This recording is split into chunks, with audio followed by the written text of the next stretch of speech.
Коронавирус илдети бай 2 ай мурун илдети кичине басаңдап коронавирустун учурлары азайып калган январь айынан баштап мына 2 ай бою.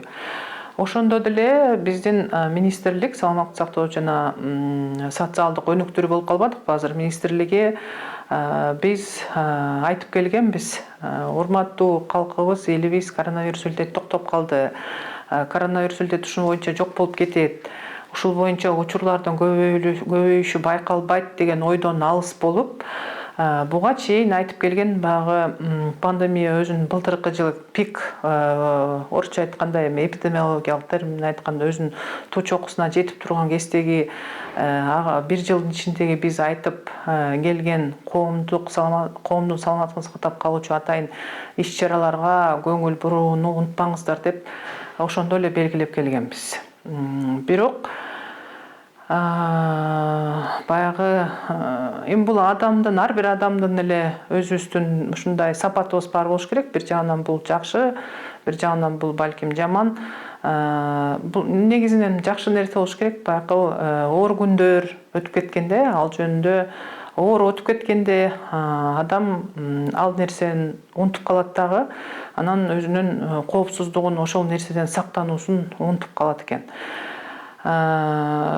Бирок негизги эле ошол иш-чараларды сактоонун кесепетинен оорунун көбөйүшү бул бирден бир негизги себеби масканын тагынбагандыгы, бет каптын тагынбагандыгы, социалдык дистанцияны сактабагандыгы, коомдук транспортто бет капты тагынбагандыгы.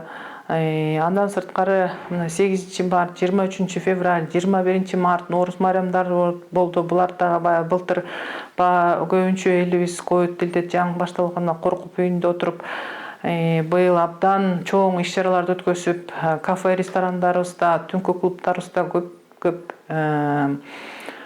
досторду, тааныштарды, туугандарды чогултуп майрамдар өткөрүлдү.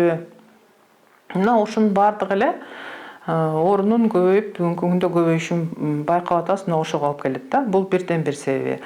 Андан сырткары негизи вирустун ушундай бир өзгөчөлүгү бар. Вирус башка микроорганизмдерден өзгөчөлүнүп, өзүнүн мутацияга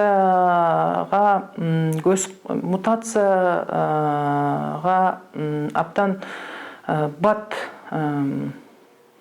мутация свойствосуна ээ экенин бул вирустарга гана тиешелүү да.